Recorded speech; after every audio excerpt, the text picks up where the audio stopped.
Listo, entonces vamos a comenzar. Te dejo con Andrés Grillo, quien va a moderar toda esta conferencia de prensa hoy. Ok. Don Listo, Andrés. Andrés. Bueno, muchas gracias, Paola. Hola, Carlos. Hola, Guillermo. Muy buenos días a todas y a todos. Bienvenidos y gracias por acompañarnos a la presentación del libro Cumbiana, Relatos de un Mundo Perdido. Yo soy Andrés Grillo, el feliz editor de este proyecto, en el que trabajé con Carlos y con Guillermo, una de las obras más importantes que presentamos este año en medio de estas circunstancias tan extrañas. Vamos a hacerles una pequeña presentación del libro y ya le doy la palabra a Guillermo y a Carlos. La metodología que vamos a utilizar es la siguiente. Ustedes por favor envíen por el chat su nombre y el medio del que vienen y me dicen que van a hacer preguntas. Yo les voy dando la palabra para que Carlos y Guillermo puedan responderles. Entonces vamos a hacer una pequeña presentación y ya arrancamos con esto. Cumbiana, Relatos de un Mundo Perdido, es un viaje en el tiempo de la mano de Carlos Vives y el profesor Guillermo Barreto. Ellos nos llevan a la época prehispánica para descubrir un país legendario, una nación que vivía en los sistemas lacustres del norte de Colombia, dueña de una rica cultura musical y creadores de flautas y carrizos que por su capacidad armónica, extensión y versatilidad son considerados los instrumentos musicales más importantes de la época. Luego, ellos nos muestran cómo tras la conquista y la colonización europea se fueron tejiendo y fusionando elementos nativos, africanos y españoles que dieron origen al ritmo del que surgió la cumbia, como un torrente impetuoso que se regó primero por Colombia y desde mediados del siglo pasado por América, teniendo como cabeza de playa a México y Argentina. Carlos nos cuenta cuáles fueron las pistas que lo llevaron a descubrir a través de la música que el vallenato era el hijo de la cumbia y que este era un corazón latiente conectado con el territorio anfibio. Ahí ustedes están viendo en pantalla la tapa del libro, a sus autores, una imagen de la ciénaga, de la que ya Carlos nos va a hablar. Y es un libro realmente muy bello en su factura, que habla de todas las diversas teorías que se han tejido sobre el origen de la cumbia, que habla del país de Pocabuy, este país fantástico y misterioso al que ya Carlos y Guillermo les van a dar muchos más detalles.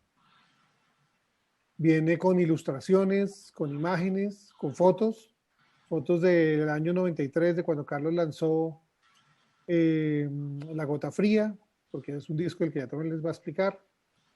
Y realmente pues creemos que es un libro que nos llena de orgullo, nos llena de felicidad. Era un libro importante para Colombia y yo creo que para toda América. Entonces, sin más preámbulos, los dejo con Carlos y con Guillermo, los autores, y para que los doy el paso a ellos dos para que saluden y empezamos con la ronda de preguntas. Carlos, bienvenido. Guillermo, bienvenido. Gracias, Andrés. Hola, Guillermo. Buenos días, Carlos, ¿cómo estás? Lo prometido es deuda. Uy, ya era hora. Después de tantos años. Sí, después de tantos años, pero siempre creo que va a ser un libro que habrá que actualizar todo el tiempo. Sí, tenemos todavía mucho material que estamos estudiando. Sí. Bueno, darle la bienvenida, Guillo, a todos. Gracias a toda la gente que nos acompaña hoy. Gracias por estar aquí. Y bueno, felices de poder hablar de ese mundo perdido, porque es un mundo perdido en el sentido más grande de la palabra. Le doy la bienvenida a todos los que están en el chat y las gracias a todos los que participaron en este proyecto, que me ayudaron en las investigaciones, porque siempre que uno se encuentra con alguien le dice algo sobre la cumbia y uno sale corriendo a investigar. Eso es verdad, eso es verdad. Así me pasó contigo, porque tú también te preguntabas, ay, esto cómo es, y tú no comes cuento. Carlos no comía de cuento de lo que yo le enviaba. Tenía que investigar, confirmarle a Carlos de que las cosas eran ciertas y cómo estábamos trabajando. Es una experiencia maravillosa de 7 años. Todos los días investigando, enviando, hablando con Carlos. La disciplina de Carlos fue una experiencia para mí muy maravillosa, que me enseñó mucho para poder realizar. Y ese trabajo de Carlos con Claudia Elena, esa disciplina que aprendí de ellos, de ver la constancia, de que las cosas se hicieran bien, de que trabajáramos unidos, eso me fortaleció mucho y me dio muchas ganas de que el proyecto saliera adelante. Qué bueno, Guillermo. Bueno, vamos a empezar con la ronda de preguntas. Si quieren, voy a empezar yo con una mientras, y por favor vayan inscribiéndome al chat para saber cómo dar la palabra. Hay un personaje que gravita en toda la obra, Carlos, y que yo creo que es fundamental y creo que sirve perfecto para que comencemos, que es el maestro José Barros. ¿Cómo es tu conexión y tu relación con él y con lo que te aportó para la cumbia? Mira, resulta de que cuando yo tenía 16 años, yo iba a la casa de José Barros, el compositor, el maestro que había llegado al banco. Y una tarde sentado ahí al lado de él hablando, estaba él en la mecedora, estaba leyendo un libro. Ese libro era El País de Bocabuy, de Gene con Rangel Pava, que lo había escrito en 1941, donde habla de los areitos, donde habla de la cumbia, donde habla de todo. El primero que escribe sobre la cumbia. Ese le dije, maestro, ¿por qué no me presta ese libro? Me dijo, yo te lo presto, pero te sientas en el mecedor para que lo leas, para que no se te vaya a perder el libro. Entonces, pues me puse a leer el libro y ahí comencé a entender lo que decía José Barros, porque José Barros era estudioso, era un antropólogo de la cumbia. Buscaba cómo interpretar la cumbia, de dónde nació la cumbia, buscar todos esos principios. Ahí comienzo y empiezo a aprender de José Barros. Después, pues, soy un seguidor de sus canciones y a través de sus canciones, pues, uno trata de hacer cumbia porque él era el modelo de la cumbia que estaba en el mercado en ese momento, cuando aprendí a tocar guitarra. Y me enseñó mucho su compañía, pues, cuando estábamos en Bogotá, siempre llegaba a nuestro departamento, de pronto se aparecía, aquí me quedo, teníamos que armarle cuarto a José Barros porque llegaba el maestro, y empezaba toda la noche, desde las 6 de la tarde hasta las 9, 10 de la noche, echando todos los cuentos de las canciones, de su historia amorosa, y eso nos divertía, porque yo tenía un apartamento con Oscar Picciotti, con Julio Picciotti, con Vitico Picciotti, con ellos, y ahí lo escuchábamos toda la noche. De pronto desaparecía José Barros 6 meses y volvía otra vez al apartamento. Esa es una experiencia maravillosa con el maestro.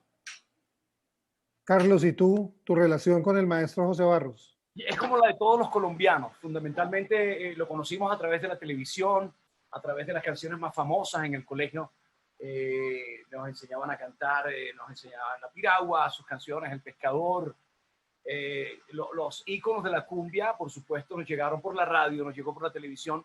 Y el maestro José Barros era una de las figuras que más se entrevistaba. Y yo te cuento ahí en el libro, Andrés, de por allá en los 80s, a mediados, más para el final de los 80s, en una entrevista le escuché contestarle a un periodista sobre si era la cumbia el aporte afro-antillano de Colombia a la música del mundo, y José Barros contestó: la cumbia es andina.